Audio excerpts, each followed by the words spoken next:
എല്ലാവർക്കും നമസ്കാരം. പുതിയൊരു വിശകലനത്തിലേക്ക് സ്വാഗതം. ഇന്ന് നമ്മൾ സംസാരിക്കാൻ പോകുന്നത് ഒരു സാധാരണ വാർത്തയല്ല. പതിറ്റാണ്ടുകളോളം നിഴലുകളിൽ ഒളിപ്പിച്ചുവെച്ച രഹസ്യമായി നടത്തിയിരുന്ന ഒരു യുദ്ധം ഒരൊറ്റ ദിവസം കൊണ്ട് ലോകത്തിന് മുന്നിലേക്ക് തുറന്നുവിട്ടാൽ എന്ത് സംഭവിക്കും? ഒരു പക്ഷേ ലോകത്തിന്റെ തന്നെ ഗതി മാറ്റിമറിച്ചേക്കാവുന്ന ഒരു സൈനിക നീക്കത്തിന്റെ കഥയാണ് നമ്മളിന്ന് കാണാൻ പോകുന്നത്. നിങ്ങളൊന്ന് ആലോചിച്ചു നോക്കൂ. പതിറ്റാണ്ടുകളായി രഹസ്യമായി നിഴലുകളിൽ മാത്രം നടന്നിരുന്ന ഒരു പോരാട്ടം പെട്ടെന്നൊരു ദിവസം ലോകത്തിനു മുന്നിൽ അതൊരു തുറന്ന യുദ്ധമായി മാറിയാലോ? എന്തായിരിക്കും സംഭവിക്കുക? ഈയൊരു ചോദ്യത്തിൽ നിന്നാണ് നമ്മളിന്ന് തുടങ്ങുന്നത്.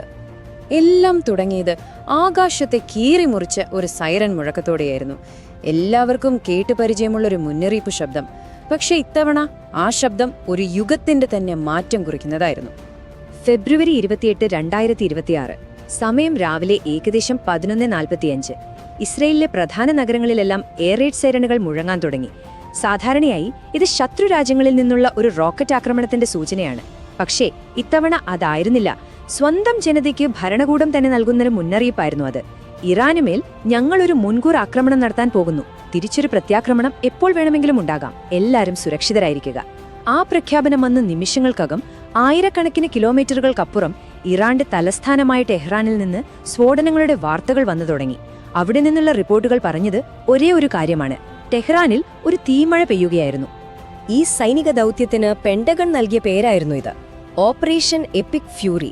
ആ നിമിഷം ലോകം ഒന്നറിഞ്ഞോ, ഇസ്രായേലിനൊപ്പം അമേരിക്കയും ഈ യുദ്ധത്തിൽ നേരിട്ട് പങ്കുചേർന്നിരിക്കുന്നു എന്ന്. ഇതൊരു ചെറിയൊരു ഏറ്റുമുട്ടലല്ലെന്ന് വ്യക്തമാക്കുന്നതായിരുന്നു ഒരു US ഉദ്യോഗസ്ഥന്റെ ഈ വാക്കുകൾ. ഇടയ്ക്കിടെ നടക്കുന്ന ചെറിയ കളികളിലൊന്നുമായിരുന്നില്ല ഇത്. മറിച്ച് ദിവസങ്ങളോളം നീണ്ടുനിൽക്കാൻ സാധ്യതയുള്ള കൃത്യമായ ആസൂത്രണത്തോടെയുള്ള ഒരു വലിയ യുദ്ധത്തിന്റെ തുടക്കമായിരുന്നു അത്. തീർച്ചയായും അമേരിക്കയുടെയും ഇസ്രായേലിന്റെയും ഈ നീക്കത്തിന് ഇറാന്റെ മറുപടി വരാൻ അധിക സമയം വേണ്ടി വന്നില്ല. അത് വെറുമൊരു പ്രതികരണം മാത്രമായിരുന്നില്ല, അതൊരു ശക്തമായ പ്രഖ്യാപനം കൂടിയായിരുന്നു. ഇറാന്റെ ഇസ്ലാമിക് റെവല്യൂഷണറി ഗാർഡ് കോർപ്സ് അഥവാ IRGC തങ്ങളുടെ പ്രത്യാക്രമണത്തിന് നൽകിയ പേരായിരുന്നു ട്രൂ പ്രോമിസ് 3.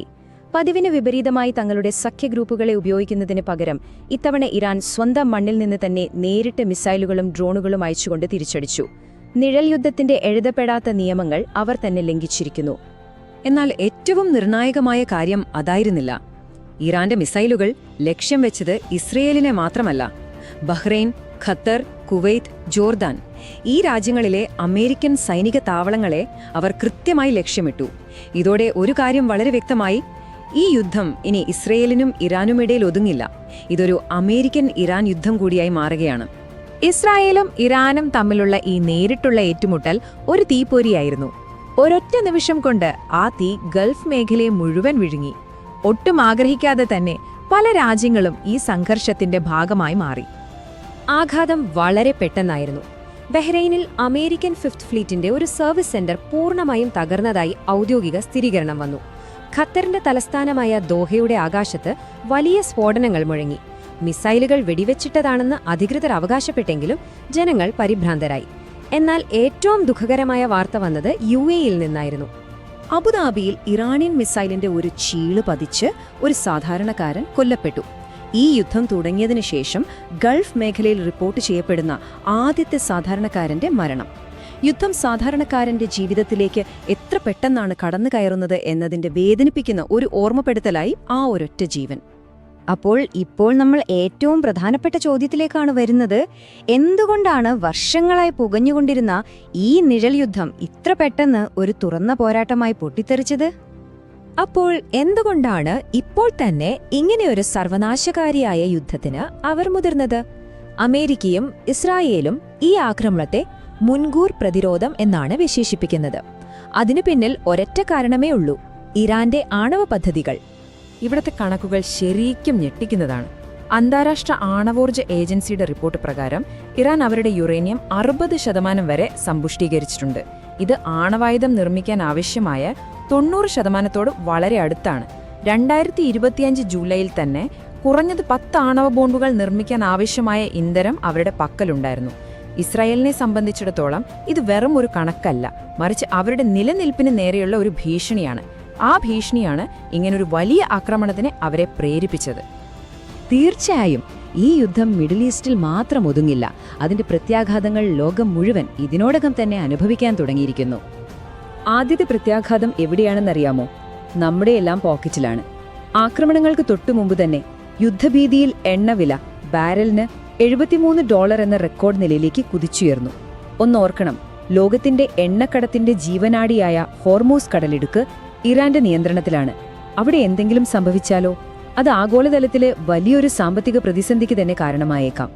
ഇപ്പോഴെല്ലാവരും ഭയപ്പെടുന്നത് ഇതാണ്, ഒരു മൾട്ടി ഫ്രണ്ട് വാർ. അതായത് ഇസ്രയേലും ഇറാനും അമേരിക്കയും നേരിട്ട് ഏറ്റുമുട്ടുമ്പോൾ മേഖലയിലെ മറ്റ് സായുധ ഗ്രൂപ്പുകളും ഇതിലേക്ക് വലിച്ചിഴക്കപ്പെടാനുള്ള വലിയ സാധ്യത. ലെബനനിലെ ഹിസ്ബുള്ള, ഇറാഖിലെ ഇറാൻ അനുകൂല മിലീഷ്യ ഗ്രൂപ്പുകൾ, യമനിലെ ഹൂതികൾ, ഇറാന്റെ ഈ സഖ്യകക്ഷികളെല്ലാം സംഘർഷത്തിൽ പൂർണ്ണമായി ഇടപെട്ടാൽ യുദ്ധം സിറിയയിലേക്കും ഇറാഖിലേക്കും യമനിലേക്കും ചെങ്കടലിലേക്കും പടരും. അത് പിന്നെ ആർക്കും നിയന്ത്രിക്കാൻ കഴിയാത്തൊരു വലിയ തീപിടുത്തമായി മാറും. ഒരു കാര്യം ഇപ്പോൾ വളരെ വ്യക്തമാണ്, പതിറ്റാണ്ടുകളായി തുടർന്നുവന്ന ആ പോരാട്ടത്തിന്റെ സ്വഭാവം എന്നേക്കുമായി മാറിയിരിക്കുന്നു. മുൻപ് രഹസ്യമായിരുന്ന ആക്രമണങ്ങൾ ഇപ്പോൾ പരസ്യമായ പ്രഖ്യാപനങ്ങളായി മാറിയിരിക്കുന്നു. പ്രോക്സി ഗ്രൂപ്പുകളിലൂടെയുള്ള പോരാട്ടം ഇപ്പോൾ രാജ്യങ്ങൾ തമ്മിലുള്ള നേരിട്ടുള്ള മിസൈൽ ആക്രമണങ്ങളായി. അമേരിക്കയുടെ പരോക്ഷമായ പിന്തുണ ഇപ്പോൾ നേരിട്ടുള്ള സൈനിക പങ്കാളിത്തമായി. ചുരുക്കി പറഞ്ഞാൽ നിഴൽ യുദ്ധം അവസാനിച്ചു. ഇപ്പോഴിതൊരു തുറന്ന യുദ്ധമാണ്. യുദ്ധം ഇപ്പോൾ പരസ്യമായിരിക്കുന്നു. അപ്പോൾ നമ്മൾ സ്വയം ചോദിക്കേണ്ട ചോദ്യം ഇതാണ്, ഇനി എന്തെല്ലാമാണ് നിഴലിൽ നിന്ന് പുറത്തു വരാൻ പോകുന്നത്? ഇതാണ് ഇന്നത്തെ ചിത്രം. പുതിയ വിവരങ്ങളുമായി അടുത്ത വിശകലനത്തിൽ കാണാം. കണ്ടതിന് നന്ദി. തുടർന്നും ഞങ്ങളെ പിന്തുടരുക.